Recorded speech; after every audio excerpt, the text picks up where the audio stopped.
పెద్ద ప్రాబ్లం ఏంటంటే పురుగులు తెగుళ్ళు టైమ్లీ మెయింటైన్ చేయకపోతే పెద్ద ప్రాబ్లం. ఇన్ టైంకి చేస్తే రాదు.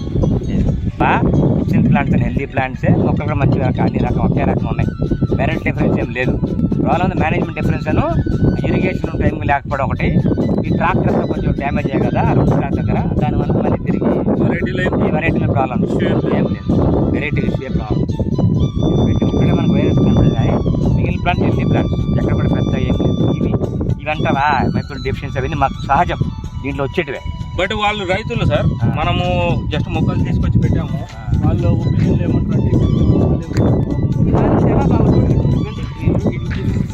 ఎక్కడ బాగుంటుంది, దానికి ఆహారం ఎక్కడ పెరుగుతుంది, అది మీరు చెప్పే రాని పాయింట్. 50% ఈ డ్యామేజ్ ఇంక దానికి సరిపోతుంది, దాన్ని బతకడానికి సరిపోతుంది. ఇది పెద్ద మేజర్ ప్రాబ్లం ఇప్పుడు కూర్చొని. ఇప్పుడు నీకేమైంది చూడు, ఇదంతా ఇక్కడ నుంచి ఆహారం పోదిగా ఈ కొద్దిగా పోతుంది, ఇదంతా డైవర్ట్ అవుతుంది కింద నుంచి అన్ని మళ్ళీ ఇక్కడ బ్రాంచ్లు వచ్చేస్తాయి. ఇదన్నీ వస్తే మనకి ఫుడ్ డైవర్ట్ అవుతుంది. ఇంకోటి సార్, ఆ కటింగ్ కూడా పెద్దదైనా కట్ చేశారు. ఇది చూడండి, అందరూ రానికూడదు, ఇనిషియల్ గా చేసేది ఉన్నారు. ఇది కూడా అదే దెబ్బే, ఈ దెబ్బ మనం చాలా ఎక్కడ ఉంటుంది ఇక మనం బతుకు ఎక్కడ పని చేస్తాం, ఆరోగ్యం ఉంటామా, అదే ప్రాబ్లం, మేజర్ ప్రాబ్లం. అది ప్రూనింగ్ టైంలో ప్రూన్ చేయకపోవడము. ఈ తర్వాత ఈ మాదిరిగా ట్రాక్, దాని తర్వాత చేసి ప్రూనింగ్ అంటారు. ప్రూనింగ్లో ఈ తెగుళ్ళు ప్రూన్ తీసేయడం ఒకటి, ఈల్డ్ కోసం చేసి ప్రూనింగ్ ఒకటి. ఈ ఫస్ట్ చేసే ఈ ఫస్ట్ 2 years మాత్రం చాలా ఇంపార్టెంట్. అదే మంగు మైట్, వెనకాల ఉంటే మైట్ అబ్బా. ఇది ఏం చేస్తా వెనకాలన్నీ పురుగులు చేరేసేసి సాలి పురుగు మాదిరి ఉంటాయి. ఇవన్నీ మైక్రోస్కోప్ కనపడతాయి లెన్స్ పెట్టి చూస్తే. ఇవన్నీ వెనకాల రసం పీల్చేసింటారు, ఆ పైకి ముడుచుకుంటారు. ఇక్కడ చూడు, ఇదంతా ఇక్కడ మళ్ళీ ఇదంతా పేను బంక, ఇదంతా పేను బంక, ఇదంతా కూడా రసం పీల్చే పురుగులే, పేను బంక అంటారు.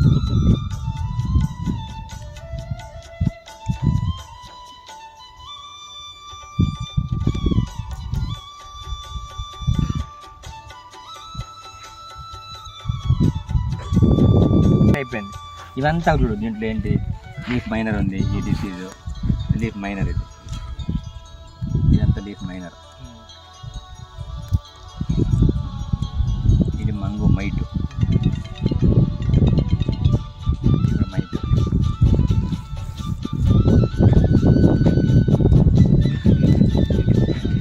అదంతా మైట్ అంత సివియర్గా ఉన్నప్పుడు ఆకు దీనికి ఆహారం అక్కడ తయారవుతుంది.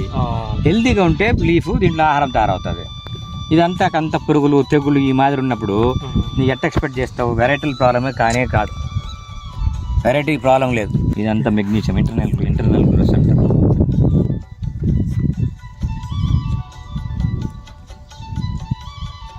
ఇది జింక్ డెఫిషియన్సీ. ఇది లిటిల్ లీఫ్ చిన్న లీఫ్ అయిపోతుంది. నా ఉద్దేశం ఏంటంటే ఇవన్నీ చెప్పడానికి, ఫస్ట్ ఇరిగేషన్ ఉంటే మనం కొంత సబ్స్టెన్స్ సస్టైన్, లేదా దాని ప్లస్ మల్చింగ్ వేసి ఉంటే సరిపోయింది సబ్స్టెంట్. రెండోది ఏంటంటే ఈ డ్యామేజ్ ఎక్కువైంది. ఇనిషియల్ స్టేజ్ ఈ ట్రాక్టర్ బాగా పనిచేయడం వల్ల అది బాగా డ్యామేజ్ అయిపోయింది. ఆ డ్యామేజ్ టైంలో ప్రూన్ చేయకపోవడం, ఇవి దీనివల్ల వెనకబడింది అని.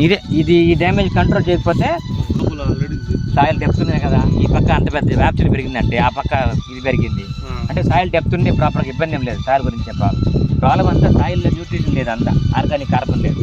దానివల్ల ఏమవుతుంది, అన్ని డెఫిషియన్సీస్. కారణం ఏంటంటే కాల్షియం సరిపోవడం వల్ల అంతా డెఫిషియన్సీస్ అంతా. ఇది ఏంటి సార్?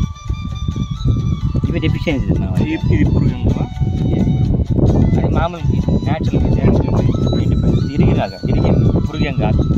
ప్రాబ్లం అంతా ఇక్కడ చూడు, ఇదంతా ఏంటంటే iron deficiency, zinc deficiency, little leaf చిన్నది అయిపోతుంది. అన్ని కలిపి మైక్రో డెఫిషియన్సీ ఉన్నాయి కదా, సూక్ష్మ ధాతు లోపాలన్నీ ఉన్నాయి కాబట్టి ఇక్కడ పూర్తిగా జింక్ ఐరన్ 2 కంబైన్ డెఫిషియన్సీ. ఇప్పుడు మళ్ళీ ఈ మాదిరి అయిందంటే మెగ్నీషియం డెఫిషియన్సీ, అన్ని కలిపి ఉంది. అంటే ఏమని, ఈ సాయిల్లో ఆర్గానిక్ కార్బన్ లేదు కాబట్టి డెఫిషియన్సీ వస్తాయి. సాయిల్ మనం ఎన్రిచ్ చేయాలంటే మల్చింగ్, ఎక్కువగా ఫామ్ యాడ్ మెన్యూర్ కానీ ఘనజీవామృతం కానీ ఇవన్నీ యాడ్ చేసుకుంటే అప్పుడు మీకు బాగా సెట్ అవుతుంది. అంతే, సాయిల్ ఇంప్రూవ్ చేసుకోవాలి. ఆర్గానిక్ లేక పురుగులు తెగులు పెద్ద ప్రాబ్లం కాదు.